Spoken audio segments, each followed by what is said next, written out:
اللہ کے محبوب نے ارشاد فرمایا، اگر تم اللہ پر توکل کرنے کا حق ادا کرو وہ تمہیں ایسا رزق دے جیسا پرندوں کو دیتا ہے کہ جب وہ صبح اپنے گھونسلے سے نکلتے ہیں تو خالی پیٹ ہوتے ہیں۔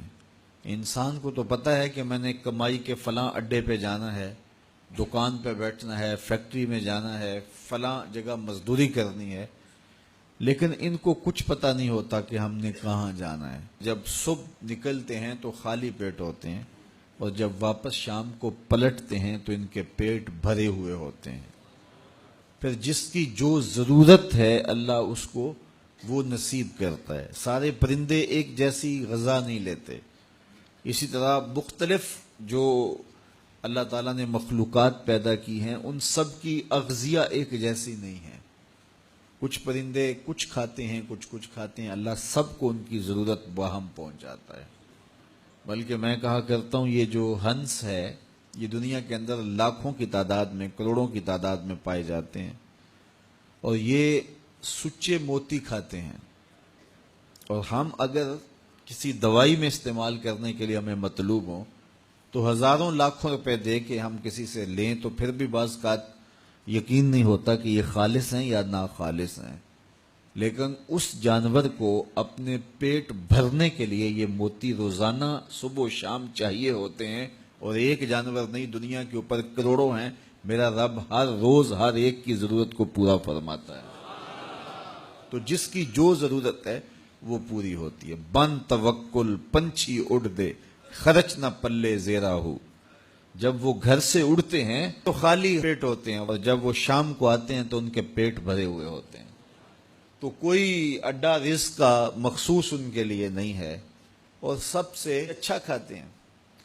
وہ جو امرود کا باغ ہوتا ہے اس میں اگر آپ دیکھنا ہو کہ سب سے اچھا میٹھا امرود کون سا ہے تو وہ ہوگا جس کو طوطے نے چونچ لگائی ہو، کیونکہ یہ سب سے اچھا پھل پورے باغ میں، ایک نہ ہوتا ہے ایکسپورٹ کوالٹی، یہ اس سے بھی بہتر کوالٹی لیتا ہے۔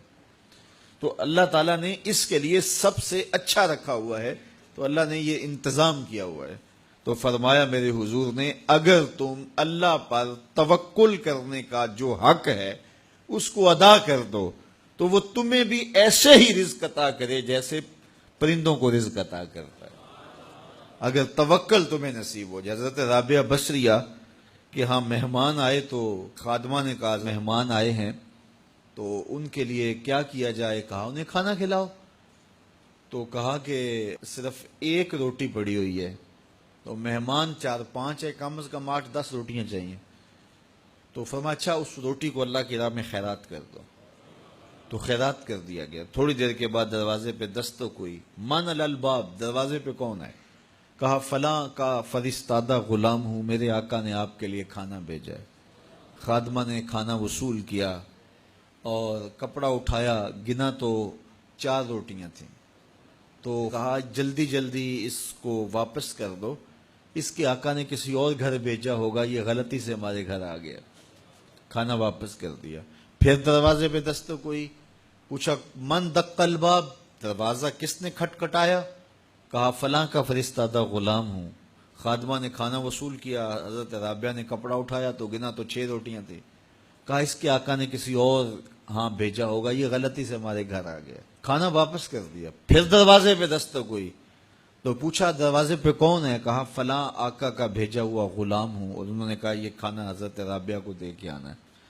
تو خادمہ نے وصول کیا، حضرت رابعہ نے کپڑا اٹھایا، گنا تو 10 روٹیاں تھیں، کہا ہاں یہ کھانا ہمارا، اس کو رکھ لو اور مہمانوں کو کھلا دو۔ کہا حضرت پہلے 2 بھی تو آپ کا ہی نام لیتے تھے اور اسی دہلیز پہ آئے تھے۔ کہا میرے رب کا وعدہ ہے جو 1 دیتا ہے میں اس کو 10 دیتا ہوں۔ تو پہلے 4 روٹیاں تھی، پھر 6 روٹیاں تھی، میں نے کہا مالک 10 دے گا تو تیری بندی وصول کرے گی۔ تو اگر اس پہ توکل قائم ہو جائے، اس پہ بھروسہ قائم ہو جائے، وہ وہاں سے دیتا ہے جہاں سے بندے کو گمان بھی نہیں ہوتا۔ تو جب انسان اللہ کے فضل پر توکل قائم کر لیتا ہے تو پھر کام کاج ضرور کرتا ہے، لیکن اس کی زندگی کی جو ٹینشن ہے وہ ختم ہو جاتی ہے۔ بس وہ جتنا کر سکتا ہے وہ کرے، باقی چھوڑ دے اس پہ، تو پھر وہ خزانہ غیب سے نصیب فرمائے گا۔